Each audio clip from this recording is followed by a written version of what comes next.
Aujourd'hui, je ne vous récite pas un poème simplement. Je vous partage un souffle poétiquement parce que j'ai appris l'apport avant de comprendre la liberté. Peut-on parler de liberté quand vivre devient un danger,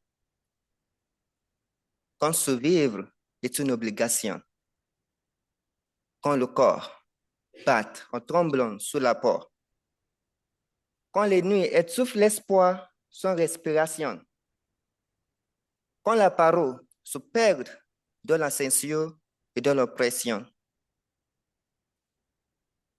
quand le regard évite toute la confrontation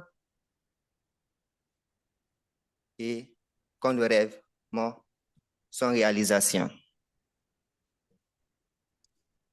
La liberté n'est pas comme la vie des femmes, des hommes, des enfants, des jeunes, des professionnels, même des nations pour être prises et brisées sans justice ni protection.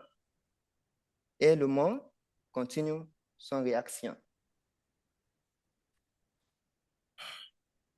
Nous croyons être libres.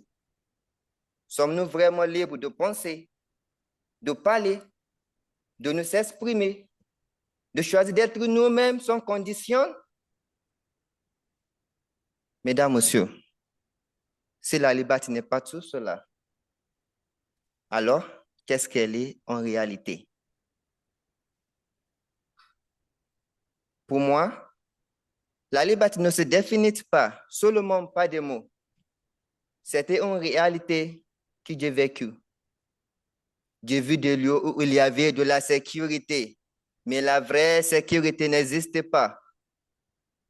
Ce sont les endroits où les injustices restaient sans punition, où même certaines puissantes achetaient chaque souffle, chaque parole.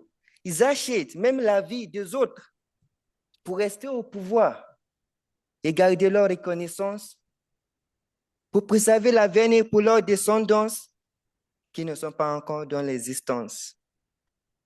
Et moi, j'ai traversé des moments difficiles, des chemins uncertains. J'ai vécu des instances où même les voix censées m'aider se perdaient dans le doute et dans la confusion.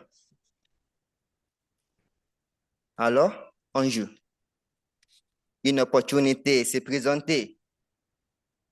J'ai dû faire un choix imposé, partir ou rester et tout risquer. Je choisis de partir, de m'éloigner, non pas parce que c'était facile à accepter, mais parce que c'était devenu nécessaire de me libérer et impossible à ignorer. Partir, est-ce que c'était vraiment la liberté? Imagine-toi, tu es un homme qui vit dans la porte. Quand tu travailles jusqu'à l'épuisement. Encore et encore, tu fais tout implacablement. Et tout cela, c'est pour survivre justement. À la fin, tu ne récoltes que l'épuisement. Non pas parce que tu n'es pas payé de ton salaire, mais parce que tu devais le passer à ceux qui ne font rien pour toi. Tu frissonnes et puis survivre justement. Aujourd'hui, pour la première fois, je peux comprendre la liberté. Et ce n'est pas seulement vivre. C'est vivre sans pour apprendre et pour répondre, sans pour m'exprimer et pour respirer, et sans pour construire la vie pas à pas. Donc, je marche encore. Je découvre encore. Je tombe parfois, mais je me relève toujours parce que la liberté continue de briller en moi chaque jour. Réveille-toi, mon corps.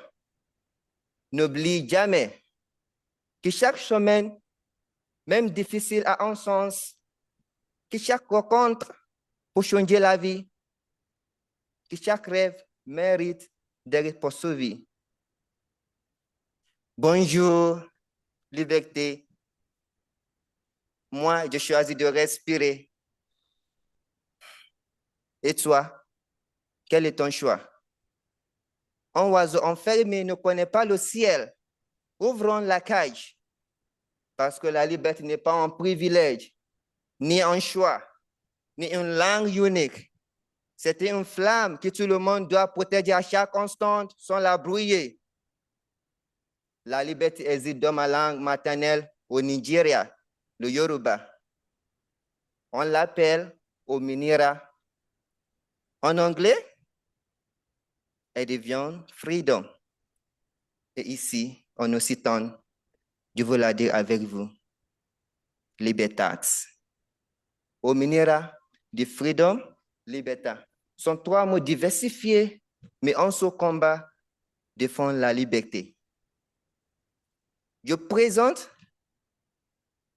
et défends la liberté. Je garde l'espoir. Je tombe peut-être, mais je continue d'avancer vers demain. Je vous remercie pour m'avoir écouté.